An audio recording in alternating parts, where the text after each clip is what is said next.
friends.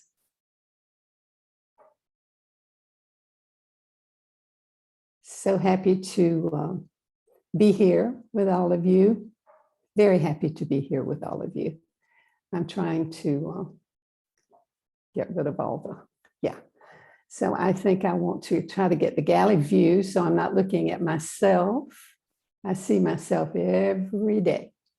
So I'm happy to see all of you, smiling faces, some of whom I know, some of whom are just simply familiar to me, and some maybe I never saw before. So that was, I felt, a very lovely meditation, guided meditation by Sister Martini. As was announced, the topic for the day is the trainings, the 5 mindfulness trainings. And we're doing this because on December 26th, Joyful Garden Sangha will offer the opportunity to receive the transmission of the 5 mindfulness trainings for those of you who have never done that, not done that, and perhaps for some of you who feel you would like to renew, receive that energy again, recharge your batteries, so to speak. You also are welcome to participate in that ceremony. And then, of course, everyone else, we're hoping all of you, and maybe more of us, will attend to support. It's a very lovely ceremony. And Sister Lung Nim, the monastic, the nun from Plum Village, Thailand, who has been our nun for the last couple of years, supporting all of us, and who is leaving in January to relocate in a practice center in Australia. She is going to be the representative of our teachers, including our ancestral spiritual teachers in the lineage of Thich Nhat Hanh, the lineage to which we all belong if we have received that energy in the 5 mindfulness training ceremony. She will be transmitting that. It's a very powerful, very beautiful ceremony. And I know we already have, I don't know how many, a number of you who have indicated that you intend to participate. And then there are those of you today who might decide, or sometime between today, based on something you experienced today, you might decide between now and then that you also would like to participate. I was really elated when I received the message from Brother David last night, telling me that about 40% of the group today consists of people who are new to the Plum Village practice. And I would suppose that some of you in that group might be new to the practice of Buddhism. So it's wonderful to be able to introduce you to the foundational practice.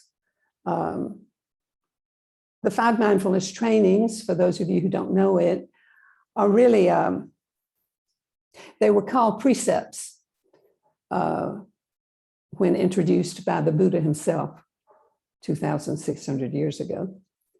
So they were just one short sentence: do not kill, for example. Do not steal.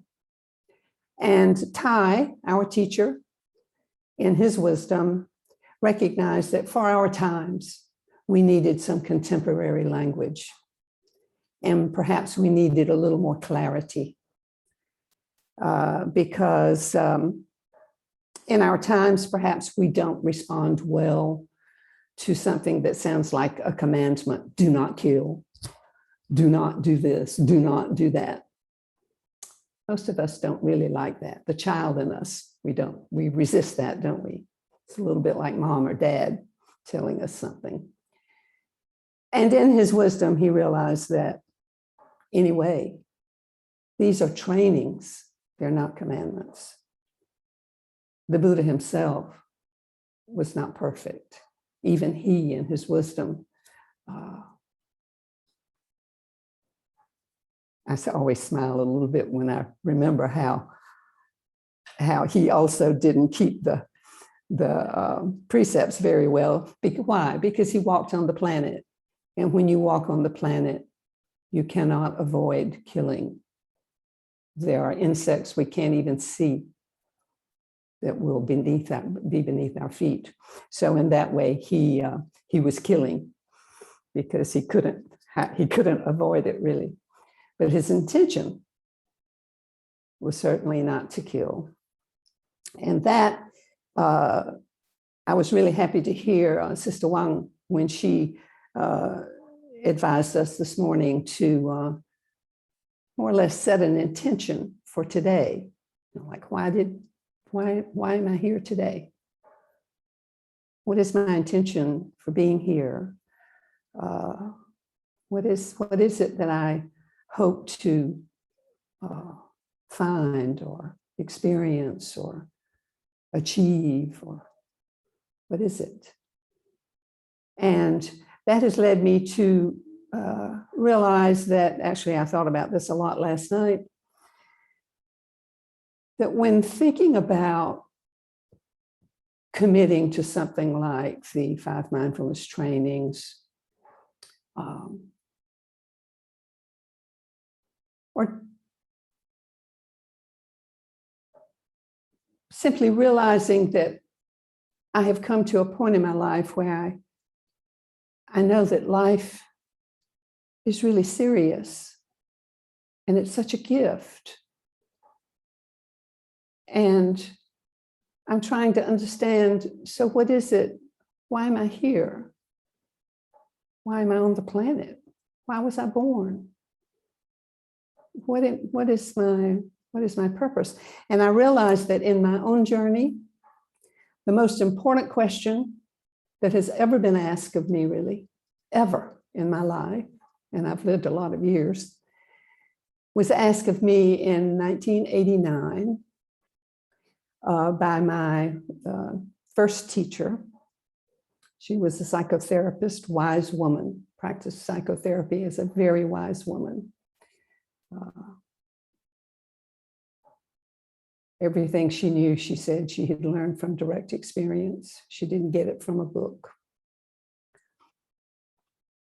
And the first hour that I spent with her, at the end of it, she said, I want to ask you a question, and I don't want you to think about it. Just give me a quick answer. What is your passion in life? That was the way she phrased it. Today, I would probably rephrase that, and I would say, what is your aspiration? What is your true aspiration for your life? And when we answer that question, then we know the direction that we're walking in. We don't know everything. We'll never know everything. But we know the direction. And simply getting that clarity already supports us to reach that, to realize that aspiration. It might take a long time. That doesn't matter. We're going in that direction. So when she asked me that question, I said, well, no one had ever asked me that question. Oh, I guess I'd have to say world peace. That's a big aspiration. And so why not? Why not have a big aspiration? So as I thought about that last night, I remembered something. I think probably all of you, no matter what country you're you are from, what culture you're from. You've probably all heard of that rock icon, Tina Turner. She was really big back in the 90s, and I actually watched a performance of her from just not long ago. She's about my age, but she's still going strong. She's a practicing Buddhist, actually. She had her last big tour was in 1997, and she entitled it Wildest Dream. So she toured the world for something like 18 months. I saw her on that tour in Denver, Colorado, USA. Wow, what a powerhouse she was. What a woman. She's just such a high energy person. So wildest dream. And then that year, I happened to catch on television another famous person that everyone on the planet knows by one name, Oprah.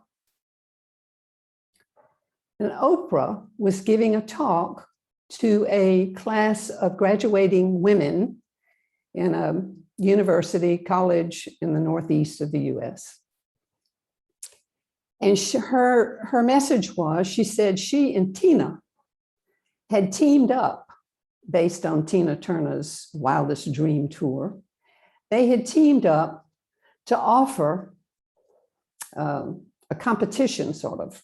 I don't remember what she called it, but they had invited people to write into them their wildest dream, and they would make it come true. And Oprah talked about how surprised and somewhat disappointed they were that people didn't seem to have a very wild dream. Someone wanted a new house. Somebody else wanted a fancy car. Someone wanted for their university education to be paid for. It's that kind of thing. And they were asking for the wild dream, the wildest one. Save the world kind of dream. And so that was Oprah's message to those young women graduating from university. Is she said, dream big. That's what dreaming is about. We don't dream small, we dream big. We have a big aspiration. We have a wild dream. We don't even have to believe that it will come true. Dreaming is not about that. So then I realized that actually what has worked for me is I dream big, but I think small. You know, very often we've been told in our life, think big. No, I don't do that. If I think big, I get discouraged. If I start thinking about how I can end the war in Syria, I get discouraged. How can I do that? If I go way out there and think like that, so that's thinking is very different from dreaming. So we need to get really clear about that. So what I am here to suggest to you based on my personal experience is very important to get clarity in your life. What is your aspiration? And it also can translate into, as I put my feet on the floor this morning and I sit on the edge of my bed and I'm taking some mindful breaths, I might ask myself, what is my intention for today? What is my intention? And I could answer that by saying, well, I need to go to the supermarket this afternoon and this and that. But what I tend to do is my intention is to be as present for every moment as I can, to be as alive today as I can in every moment. And that requires mindful breathing, mindfulness of walking, mindfulness of how I eat my food, mindfulness of how I wash the dishes, being present for all these small, not big, not saving the world, all these small daily activities that can become so enjoyable when I'm actually present for them. When I don't see them as some obstacle, something in the way that I have to hurry up and do so that I can get somewhere else or do something else, save the world. Yeah. So set an intention for the day, but have a deep aspiration for the life, for the direction I want to walk in. So when we do that, when we get clear, and I have a strong feeling that every one of you who has chosen to spend your Sunday morning or whatever time of day it is for you, wherever you are, you've chosen to join this group. I've got a feeling that you know how to dream big. You know how to have a wild dream.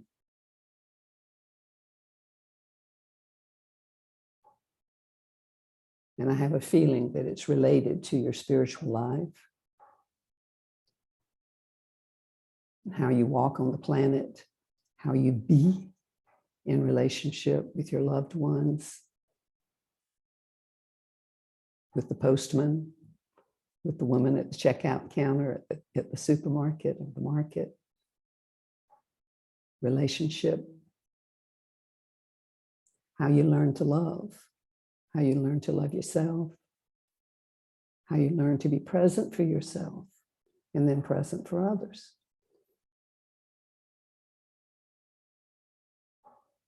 So right now, what I'd like to, see what time it is. I'd like to, remembering that some of you might be practicing for the first time, I'd like to ask Sister Martini to invite one bell. And then I'd like for us all to just take 3 nice conscious breaths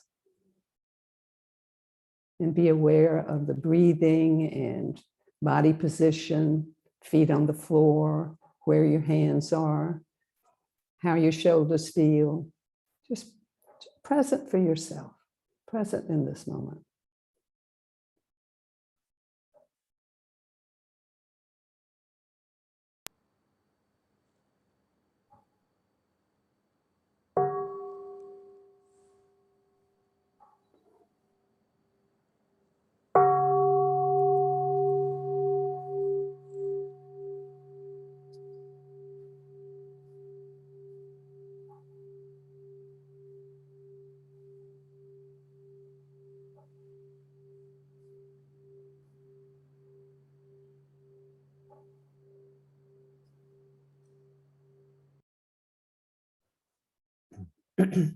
I'd like to take a few minutes and expand on Sister Martini's guidance, the words in that beautiful meditation. And I want to read just the first sentence of each of the mindfulness trainings. So for those of you who are not familiar with them, their certificate looks like this. Like that. So they're rather wordy, which is why we are not reciting them today. We're not going through all of them. It would take so much time. So for those of you who are new, you might want to ask, if you don't have a copy, you might want to ask Joyful Garden Sangha at the end of this to send you a copy, or maybe Brother Will or someone, Brother David, Brother Ivan, can, Brother Babu, if he's here, can send them to you in an email, and so that you can become more familiar with them. So as Ty says, our Plum Village guidance is that the trainings represent the Buddhist vision for global spirituality and ethics. An ethic, a global ethic. How to live an ethical life, a life of integrity. The first mindfulness training, which is called Reverence for Life, they all begin with the word aware. So mindful of. conscious of, aware of the suffering caused by the destruction of life. I am committed to cultivating the insight of interbeing and compassion, and learning ways to protect the lives of people, animals, plants, and minerals. So learning ways. I'm committed to learning ways. I'm not committed to suddenly not doing any of that. I'm committing to learning, to doing my best, to walk in that direction. The second mindfulness training is entitled True Happiness. Aware of the suffering caused by exploitation, social injustice, stealing, and oppression, I am committed to practicing generosity in my thinking, speaking, and acting. That one's a little bit intriguing, I think, when you read just that first sentence, generosity. Third mindfulness training, true love. Aware of the suffering caused by sexual misconduct, I am committed to cultivating responsibility and learning ways to protect the safety and integrity of individuals, couples, families, and society. That sounds like big thinking, doesn't it? Because it does include society. But of course, what is society but made up of individuals? So when we do our part, of course, we are contributing to the betterment of society, our community. The fourth mindfulness training is entitled Loving Speech and Deep Listening. Aware of the suffering caused by unmindful speech and the inability to listen to others, I am committed to cultivating loving speech and compassionate listening. Why do I do that? In order to relieve suffering and to promote reconciliation and peace in myself and among other people.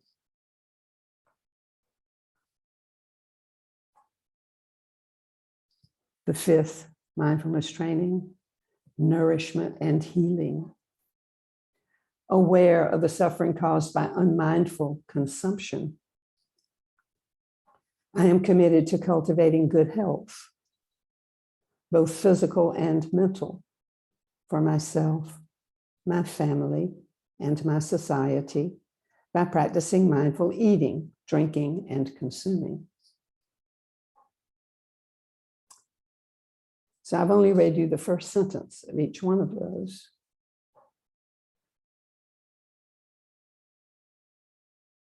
What I've recognized over the years, in retreats in particular, when there is a panel discussion, there's always a panel discussion that's offered, sharing by people who are already practicing the trainings, who are going in that direction, who've received that energy in a formal ceremony. There's always a sharing. And it becomes, I've become aware, we hear it at least from a few, the doubt, the self-doubt. Oh, but I don't know if I can do that. I'm not sure I'm ready to do that. I'm not sure about that. So maybe, could I just commit to 2 of them or 3 of them? And people do that. And of course, the answer is yes, you can do that.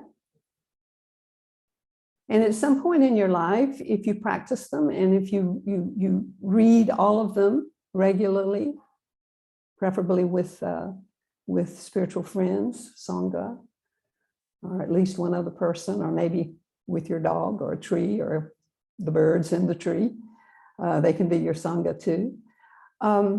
We become aware that actually all 5 are in one. So each one contains all the others, really. This is all about going in a direction. Because when we become mindful, when we practice that breathing, being present for our body, the breath in the body, how we place our feet on Mother Earth, as we become more mindful, we become more aware of many things in life that maybe we never thought of before. That's exactly what happens. So many things to realize. And I know that was my own experience. You know, how often I would find myself thinking, wow, I never thought of that before. I just never questioned that or never thought that.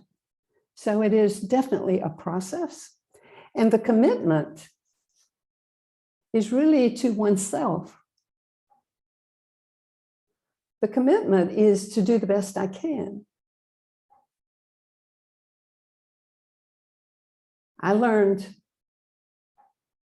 quite a few years ago to do my best to never, ever have anything I do or not do be based in fear, the energy of fear. Rather, if I become aware, and when I do become aware, that their fear is there, fear that I can't do that, fear that I'm not good enough to do that, fear that I will lose my, my mother will be upset with me if I stop eating meat because she loves to cook pot roast for her family. So what's the fear? That mother's going to stop loving me? That mother will kick me out of the family? So I ask myself, what is the fear about? What is the fear really saying?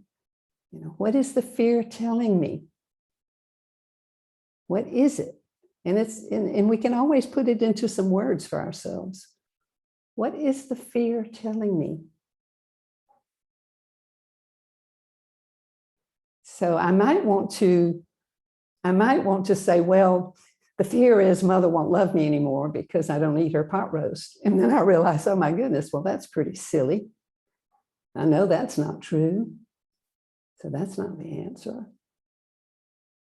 So then is it simply the fear that I just might say I'm going to stop eating meat, but then, maybe I'm going to be so tempted and I won't be able to hold, I just won't be able to stay with it. Okay, I'm not going to commit to number one, reverence for life. I can't, no. But when we really sit with that and we realize, well, that's all kind of crazy. No, when I get to that place that I'm afraid of reaching, where I'm going to be tempted, I'll work with that then. You know, I'm not going to jump ahead and say, what if sometime in the future I'm not able to stay with the commitment that I'm making to myself to walk in that direction that will help me to realize my aspiration, because now I'm clear about my aspiration.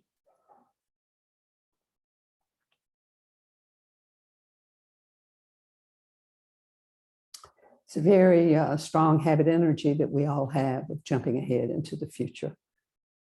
Start worrying about the future. What if this? What if that? Some of you know that my oldest son, lives 30 minutes from me. And in fact, this week I'm going to move from Hoi An over to Da Nang. And he and I have found a house. He's not married, and so we're going to live in the same house. And so I've been around him some lately, and I was amused, and I called his attention to it, and he laughed at himself. Because we were out looking for houses, so we were often out in the afternoon with a realtor. And then that meant that when we finished, it was close to dinner time and we would be tired. So Da Nang has been open, the restaurant's open. You can actually go and sit in the restaurant to eat. So several times he said, so Mom, okay, so we'll finish, and what do you think? We could stop by the Indian restaurant, and it's open now. And but do you think we want to eat there? And we're standing in his house in Da Nang in the morning of that day, and he's talking about the evening dinner, and he's asking me, do you think we should eat in the restaurant, stay, or do takeaway and bring it here? So each time I said, so George, why don't we wait until we're there and make that decision? See how we feel, see what's going on then. Maybe by that time we will have decided we don't even want Indian food. Maybe by that time, I've said, oh, I'm happy to cook at home tonight. So why not wait? So it's that, and he finally caught it and he laughed. He's been to Plum Village retreats and he has somewhat of a practice. And so he saw he was amused at himself, that habit energy of jumping ahead and trying to solve a problem or a situation, resolve it, answer a question that isn't even relevant yet. So when we practice mindfulness, we learn to be in the moment. And we know that if we take care of this moment, then there actually is no future.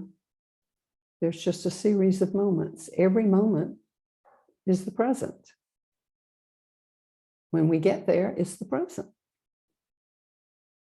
So if I practice learning how to be aware and present, fully present for myself and my feelings and the thoughts that are going through my mind, knowing what's going on around me, taking care of just what I need to take care of right here around me, it's very doable. Then I know that when I get to the future, when tomorrow is here and it's then the present moment, I will know what to do. I'll be doing the same thing. I'll be taking care of the moment. I'll be present. I'll be making decisions based on the moment, the present moment. So that's where we do our living. Mm-hmm.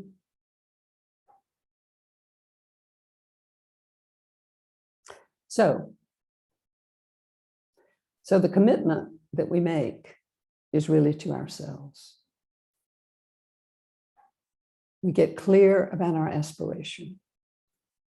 And of course, in this process, in Plum Village tradition, if you would like to receive the energy, if you would like to go through the ceremony, you are asked to write your aspiration on a piece of paper. The Sangha will ask you to send it in. And based on that, you will receive a lineage name. My lineage name, based on the aspiration that I wrote, which I'm sure had something to do with world peace and just wanting to, actually, I had by that time learned that the world is here. And that if I want world peace, I need to focus here because this is my world. This is what I can do.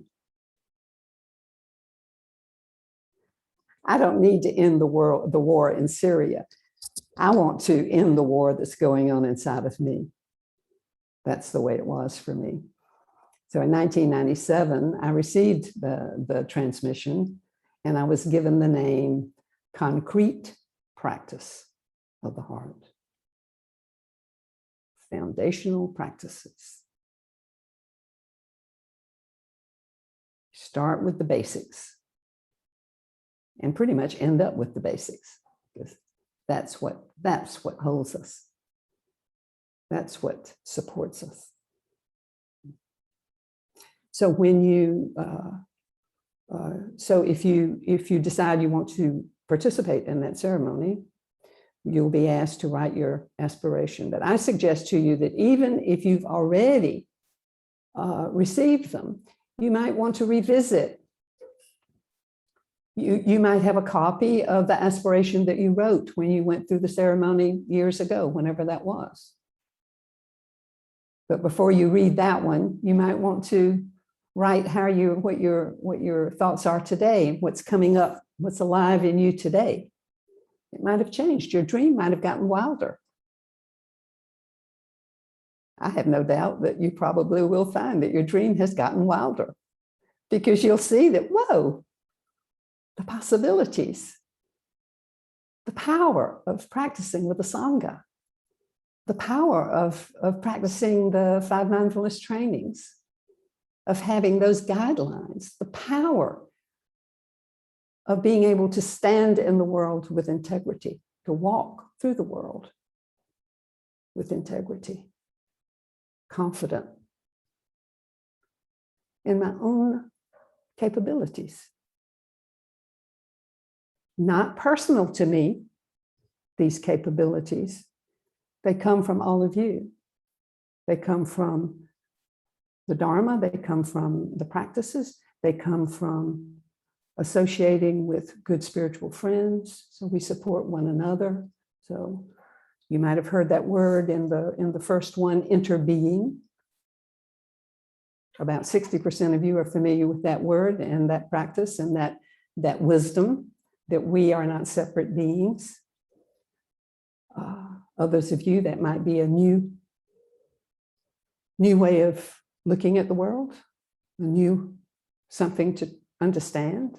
It might be a little bit hard to get as the saying goes, wrap your brain around. So sit with it, or talk with spiritual friends who are already in the practice. What is this word? Tai, our teacher, coined that phrase, interbeing, that we enter are. But it's not it's a truth. It is one of the truths, so the big capital T. But it's not unique to Plum Village. Science will tell you that. Einstein could tell you that. We are not separate.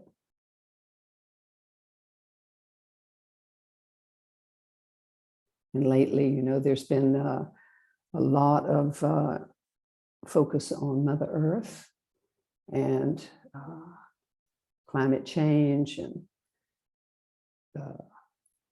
issues that we are dealing with today, that we're perfectly capable as a group, as a Sangha, as a community of working with.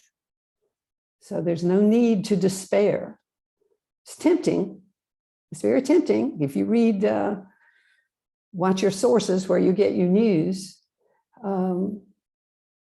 because now that mainstream media has discovered that actually there might be something that needs to be addressed having to do with the climate. Now it's all doom and gloom. And there are many wonderful things happening in this moment. In this moment. I just heard from, I was just chatting with Brother Will. I hope he's okay with me saying this, and I hope I say it correctly. But I was just chatting with him a couple of nights ago, and he and friends had just been out in the forest with indigenous people in Malaysia, looking at their food sources and how to reforest the land. And it's just, it just gives me goosebumps when I hear that kind of thing. There are many wonderful things happening, and you can be a part of that in your own community, wherever you are. So if you get clear with your aspiration, you don't have to sit around and think about it a lot. Things will start happening. Something will surface, and with your mindfulness, you'll be aware, there it is. Oh, and you will respond. There's an opportunity to become involved. I don't have to sit around and worry about whether I'm doing takeout tonight. I'm too busy to do that. I'm in the moment. I'm responding to something in this present moment.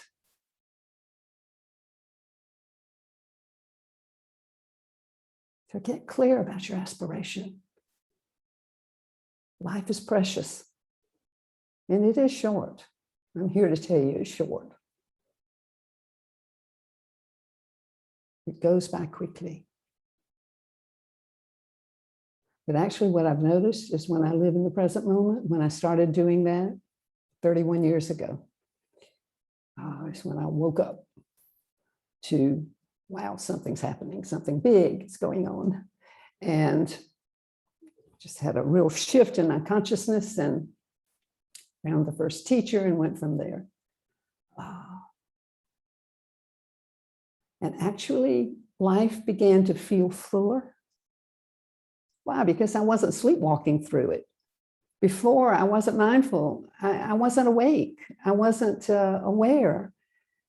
I could walk from a mile and not tell you what I had seen. Because why? I didn't see it. I wasn't present. I've had to work with feelings of guilt and sadness that I missed so much of my children's childhood because I wasn't present. I was there, my body was there. I was a stay-at-home mom for the first some years. We thought that was very important, but I wasn't really present. You know, I could be in the kitchen and my daughter would be saying something. I'd say, yeah, You know that tone of voice? That means I don't really hear you. I'm busy over here doing something. I'm multitasking.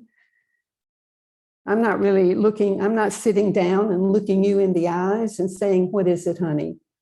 What is it that you need to tell mom? I'm here for you. And I did that with my husband. He did that with me.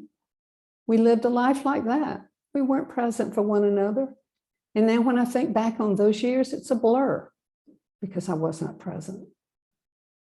The moments that I remember are the moments where something major was happening that brought me to that moment. Giving birth, I remember those moments.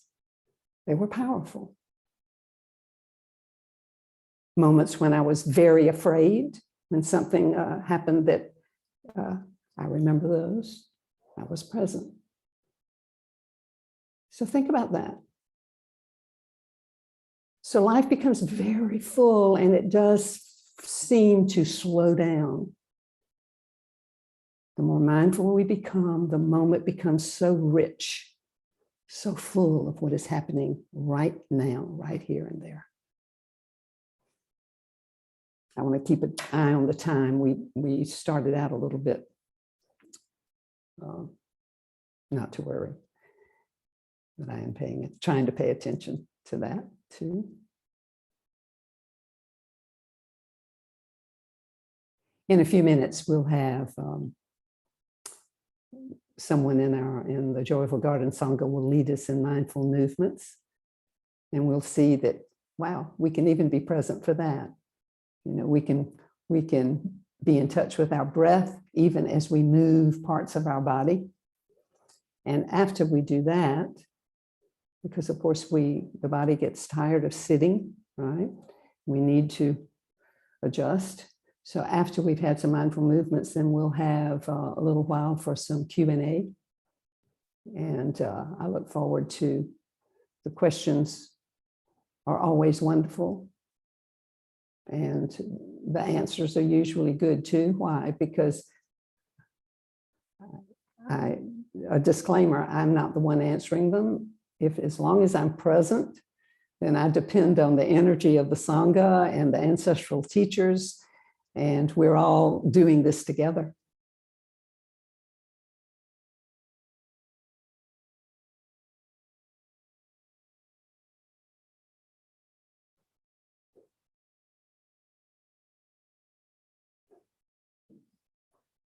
Bring your attention to your breathing. That's what I'm doing right now.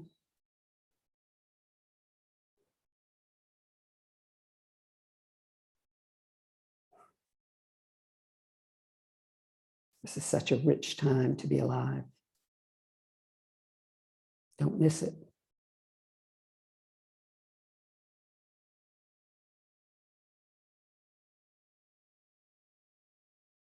Life is beautiful. The universe is here to support us. When we're aligned with the universe, when our energies, when we know that we're walking on the path, it's my path, your path, we can trust that. So that issue of, can I trust myself to know what to do and how to do it? We can let that go. We depend on the universe, the Buddha within, awareness, the energy of the Sangha, the realization that I'm never alone because I'm not separate. So we never have to really be afraid that I don't know what to do, I don't know how to do it, I don't know when to do it. We don't have to get caught up in all that. Just smile at that old habit, habitual way of thinking. Just smile to it. It's natural to have those thoughts, but then we just take a breath and smile. Yeah. Shining what our teacher, I love this, what he says, at the sun of awareness. When we shine the sun of awareness on a thought process or something that I'm doing or you're doing or what's going on around me, that light already transforms the situation, can already bring healing.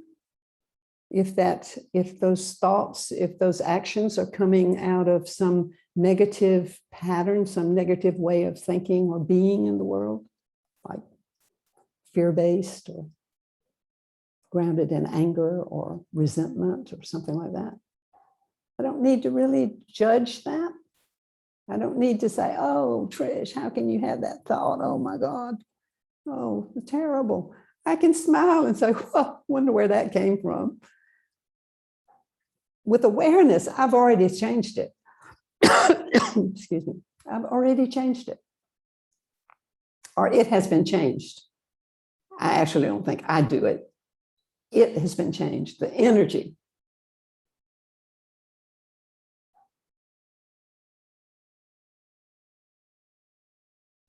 Yeah.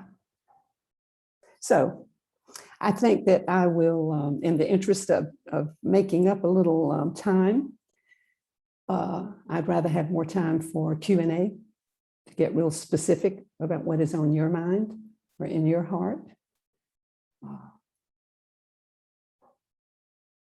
So I will bow out and ask whomever is going to lead us in mindful movements to take over that segment.